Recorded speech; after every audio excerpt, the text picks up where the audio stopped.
नमस्कार दोस्तों, मैं रामू कुमार यादव एजुकेशन क्लासेस रामू में आपका स्वागत करता हूं। दोस्तों, आज हमारा टॉपिक जो सामयिक शिक्षा था उससे संबंधित आज हम प्रैक्टिस सेट लेकर आ गए हैं। यानी कि हमने सामयिक शिक्षा को जो पिछले टॉपिक में पढ़ चुके हैं। तो अगर आप उस वीडियो को नहीं देखे हैं तो आप उस वीडियो को जरूर देखिएगा, उसके बाद इस प्रैक्टिस सेट को हल करिएगा। क्योंकि मैं हर टॉपिक को पढ़ा रहा हूँ और हर टॉपिक से संबंधित जो है महत्वपूर्ण प्रश्न भी करा रहा हूँ टॉपिक को पढ़ाने के बाद। तो अगर आप प्राइमरी सुपर टेट की तैयारी करते हैं तो आप इस वीडियो को जरूर देखें। वीडियो पसंद आए तो चैनल को लाइक कीजिएगा, शेयर कीजिएगा, सब्सक्राइब कीजिएगा।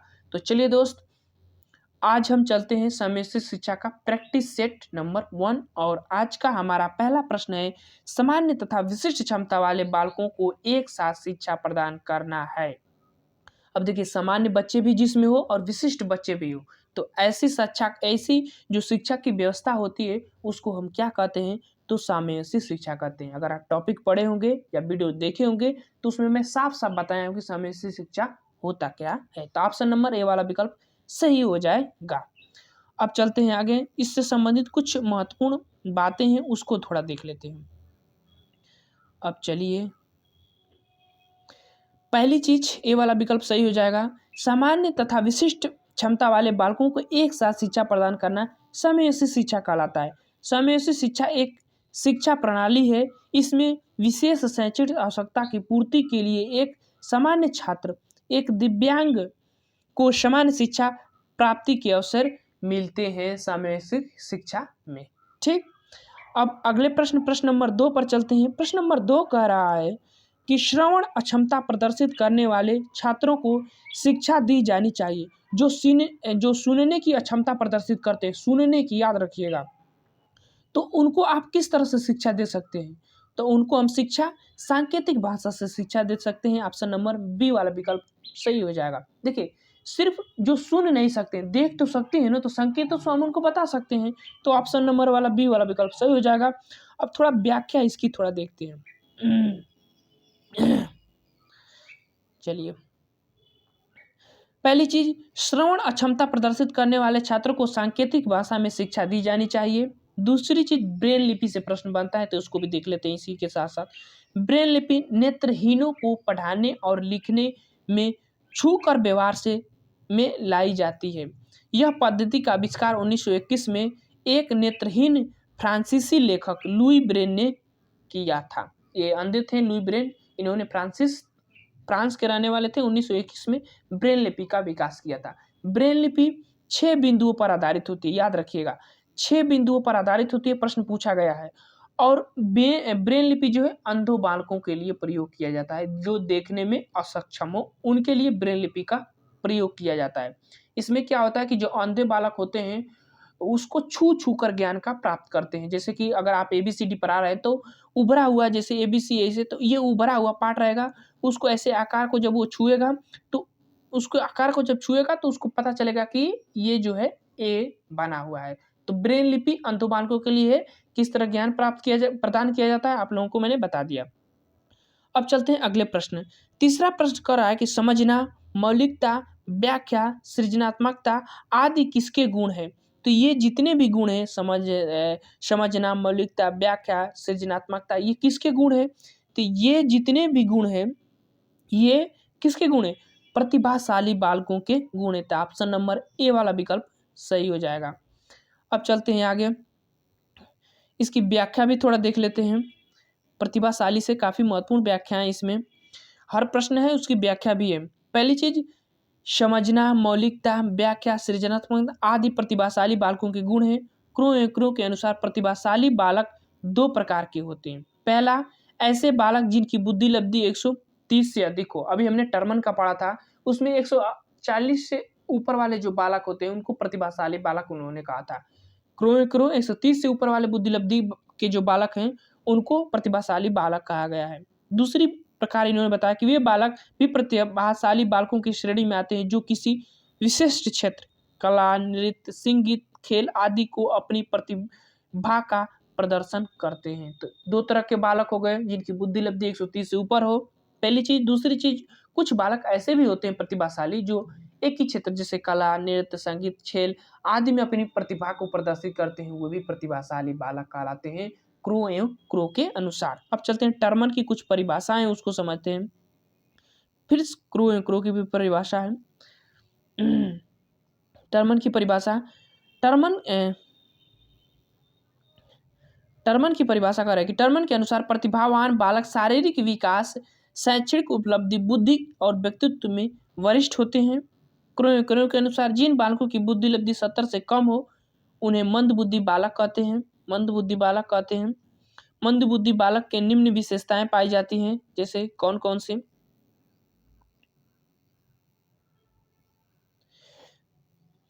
पहली विशेषता है सीखी हुई बात का प्रयोग नई परिस्थितियों में कठिनाई से कर पाते हैं। कार्य कारण के संबंध में सही धारणा बनाने में असफल होते हैं। ये दूसरों के बजाय अपनी अधिक चिंता करते हैं। मंदबुद्धि बालक कहलाते हैं। सामाजिक मान्यताओं के संबंध में इन्हें दृढ़ विश्वास होता है और इनका व्यक्तित्व अनुपयुक्त होता है, यानी कि उपयुक्त नहीं होता है इनका व्यक्तित्व। जैसे एक प्रतिभाशाली बालक की जो होते हैं उनकी जो व्यक्तित्व होता है वो उपयुक्त होता है, यानी कि वो दूसरों को सम्मान करते हैं, दूसरों की आदर करते हैं, तो ये बालक प्रतिभाशाली बालक कहलाते हैं। लेकिन जो इनका जो व्यक्तित्व होता है ना वो अनुपयुक्त होता है। एक उपयुक्त जो समाज का एक उपयुक्त क्षेत्र होता है उसके लिए इनका जो व्यक्तित्व होता है उपयुक्त नहीं होता है मंदबुद्धि बालकों के लिए।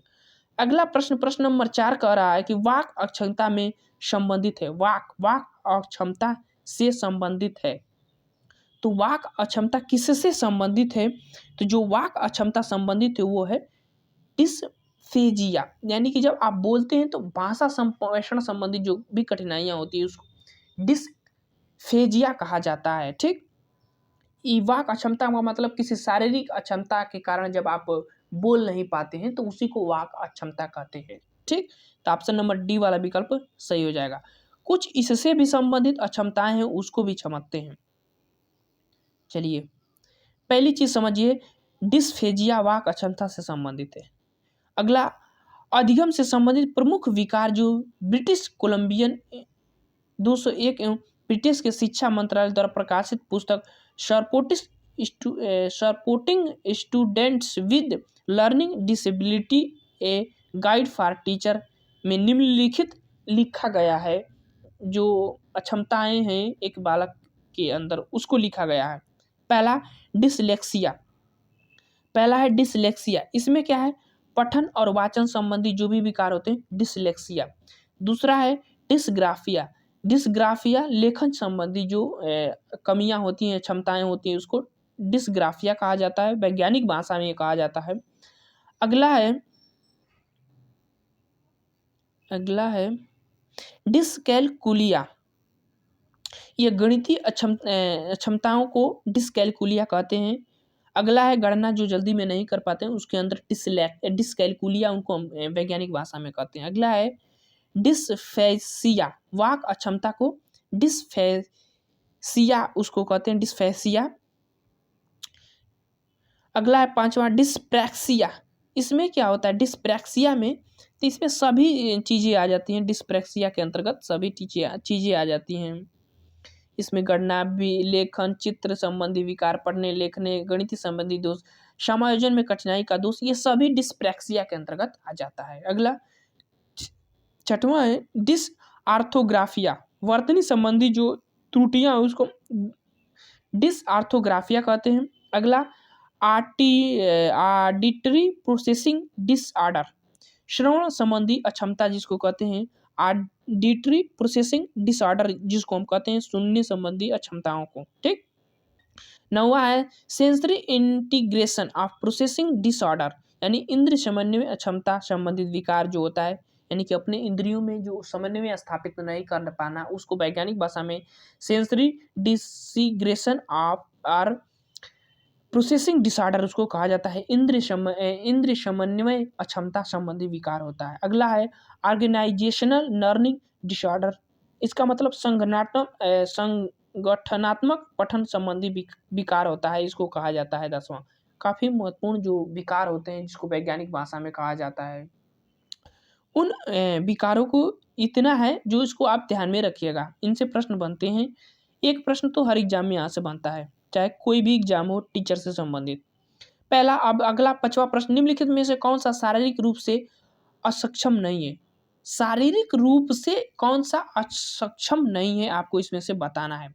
तो देखिए, शरीर का जो अक्षम की बात करें तो अस्थि, श्रवण और वाक ये सभी आ जाएगा, लेकिन पठन जो विकार है यह शारीरिक रूप से असक्षम नहीं है, इसके अंतर्गत नहीं आएगा। शारीरिक रूप से असक्षम की अगर हम बात करेंगे तब, तो ऑप्शन नंबर जो हमारा सही होगा विकल्प डी वाला विकल्प सही हो जाएगा 5वां का। अब चलते हैं प्रश्न नंबर, थोड़ा इसकी व्याख्या भी है तो उसको भी देख लेते हैं। क्या है कि पठन बाधित शारीरिक अक्षमता के अंतर्गत नहीं आता है। शारीरिक अक्षमता के अंतर्गत श्रवण, वाकन बाधित, अस्थि बाधित, दृष्टि बाधित आदि जो है शारीरिक अक्षमता के अंतर्गत आते हैं। ठीक, अब चलते हैं प्रश्न नंबर 6। और प्रश्न नंबर 6 कह रहा है, प्रश्न नंबर 6 कह रहा है कि एक सामवेशिक कक्षा वह है जहां, एक सामवेशिक कक्षा वह है जहां अध्यापक प्रत्येक अधिगमकर्ता के लिए वैविध्यपूर्ण व सार्थक अधिगमनात्मक अनुभवों हेतु परिवेश का निर्माण करते हैं। काफी बेस्ट ऑप्शन है, ऑप्शन नंबर ए वाला विकल्प सही हो जाएगा। एक सामवेशिक कक्षा की बात कही गई है। ठीक, अब चलते हैं प्रश्न नंबर, इसकी भी थोड़ा व्याख्या है उसको भी देख लेते हैं। देखिए, एक सामवेशिक कक्षा हुआ है जहां अध्यापक प्रत्येक अधिगमकर्ता के लिए वैविधिक पूर्ण व सार्थक अधिगमनात्मक अनुभवों हेतु परिवेश का निर्माण करते हैं। शिक्षा का समविषयीकरण यह बताता है कि विशेष शैक्षणिक आवश्यकता की पूर्ति के लिए सामान्य छात्र और एक दिव्यांग छात्र को एक समान शिक्षा के प्राप्ति के अवसर मिलने चाहिए। सामवेशिक कक्षा कहता है। अगला प्रश्न 7वां है, सामवेशिक शिक्षा मानती है कि हमें डैश डैश के अनुरूप बदलना है। तो हमें किसके अनुरूप बदलना है, ये आपको जो ब्लैक स्थान है वहां पर आपको भरना है। तो हमें किसके अनुरूप बदलना है, तो व्यवस्था के अनुरूप। बच्चे, देखिए, सामवेशिक शिक्षा मानती है कि हमें व्यवस्था बच्चे के अनुरूप बदलना है। ऑप्शन नंबर ए वाला विकल्प जो है सही हो जाएगा 7वां का। अब इसकी थोड़ी व्याख्या है उसको भी देख लेते हैं। कह रहा है कि सामवेशिक शिक्षा मानती है कि हमें व्यवस्था बच्चों के अनुरूप बदलना है। शिक्षा का समावेशीकरण यह बताता है कि विशेष शैक्षिक आवश्यकता की पूर्ति के लिए सामान्य छात्र एवं दिव्यांग छात्र समान शिक्षा के अवसर मिलते हैं। अब चलते हैं प्रश्न नंबर 8। प्रश्न नंबर 8 कह रहा है कि सामवेशिक शिक्षा क्या है भैया? तो सामवेशिक शिक्षा की अगर हम बात करें तो वह है कक्षा में विविधता का उत्सव मनाती है सामवेशिक शिक्षा। ऑप्शन नंबर बी वाला विकल्प सही हो जाएगा इसका। अब चलते हैं प्रश्न नंबर 9। प्रश्न नंबर 9 कह रहा है कि वंचित समूहों के विद्यार्थियों को सामान्य विद्यार्थियों के साथ साथ पढ़ाना चाहिए, इसका अभिप्राय है। देखिए, वंचित समूहों के विद्यार्थियों को सामान्य विद्यार्थियों के साथ साथ पढ़ाना चाहिए, इसका अभिप्राय है। तो इसका जो अभिप्राय है वो है सामवेशिक शिक्षा, यानी वंचित समूह के जो विद्यार्थी को सामान्य विद्यार्थियों के जब आप साथ पढ़ाएंगे तो उसको सामवेशिक शिक्षा कहेंगे। ये वाला विकल्प सही हो जाएगा। इसकी व्याख्याएं वही सब किया गया है, कोई ज़्यादा अच्छा चीज़ नहीं लिखा गया, इसीलिए नहीं पढ़ा रहा हूँ। 10वां प्रश्न है, सभी के लिए विद्यार्थियों में सभी की शिक्षा निम्नलिखित में से किसके लिए प्रचार वाक्य हो सकता है? एक बार प्रश्न को फिर से पढ़ते हैं। सभी के लिए विद्यालयों में सभी की शिक्षा, सभी के लिए विद्यालयों में सभी की शिक्षा निम्नलिखित में से किसके लिए प्रचार वाक्य हो सकता है? तो किसके लिए प्रचार वाक्य हो सकता है? तो वह सामवेशिक शिक्षा के लिए हो सकता है। ऑप्शन नंबर बी वाला विकल्प सही हो जाएगा 10वां का। अब चलते हैं प्रश्न नंबर 10 ही है ये भी, इसका बी वाला विकल्प सही हो जाएगा। इसकी थोड़ी व्याख्या को देख लेते हैं, काफी महत्वपूर्ण व्याख्या है क्योंकि प्रश्न थोड़ा टेढ़ा था। अब चलते हैं, सभी के लिए विद्यार्थियों के में सभी की शिक्षा सामवेशिक शिक्षा के लिए प्रचार वाक्य हो सकती है। सामवेशिक शिक्षा का अर्थ सभी विद्यार्थियों को समान शिक्षा देना या प्रदान करना। शिक्षा में सभी बच्चों को समान रूप से शिक्षा दी जाती है। सभी बच्चों में अर्थ उसके कुछ विशिष्ट होते हैं। सभी बच्चों के अर्थ कुछ उसमें कुछ विशिष्ट हो सकते हैं। शारीरिक विकलांग, मानसिक विकलांग या लिखने पढ़ने में कठिनाई महसूस करना तथा जो अन्य बच्चों में कमज़ोर हो सकते हैं, उन्हें सामयसी में विशिष्ट बच्चों की छुपी हुई योग्यताओं को उभारा जाना विशिष्ट शिक्षा का प्रमुख उद्देश्य होता है। यानी कि जो ये जितने भी ये अक्षम बालक हैं, उनको जब विशिष्ट बालकों के साथ रखेंगे तो जो विशिष्ट बालक हैं, उनकी जो विशिष्टताओं को देखकर ये जो कमियाँ रखने वाले बालक होते हैं, जो ये वाले तो उनको उनकी भी अपनी जो विशिष्टताएँ होती हैं, उनको वो उजागर करते हैं दूसरों को देखकर, तो इसीलिए सामयिक शिक्षा काफ़ी महत्वपूर्ण शिक्षा होती है। अब चलते हैं अगले प्रश्न, और अगला प्रश्न 11वां और इस वीडियो का लास्ट प्रश्न होगा। इसमें क्या कहा गया, प्रतिभाशाली विद्यार्थियों के लिए, यानी कि प्रतिभाशाली विद्यार्थियों के लिए जो है शिक्षक को अनुकूलन करना चाहिए, जिससे शिक्षार्थी में बदलाव आते हैं। शिक्षक को अनुकूलन करना चाहिए, जिससे शिक्षार्थियों में बदलाव आते हैं। ऑप्शन नंबर बी वाला विकल्प सही हो जाएगा। तो ये थे हमारे 11 काफ़ी मोस्ट इम्पोर्टेंट प्रश्न सामयिक शिक्षा से संबंधित, मैंने आप लोगों को करा दिया। आप इस वीडियो को देखे होंगे कि तो आपको खुद अनुभव हुआ होगा कि ये जो प्रश्न मैंने जितने भी चुने हुए हैं, ये एग्ज़ाम के पैटर्न और जो लेवल है उसके एकदम सेम टू सेम अकॉर्डिंग है। अगर आपको प्रश्न नहीं आता है तो आप एक बार दो बार इसको दोहराइए, हो सकता है आने वाले अगला जो प्रैक्टिस सेट हो उसमें आपको प्रश्न आसान लगने लगे।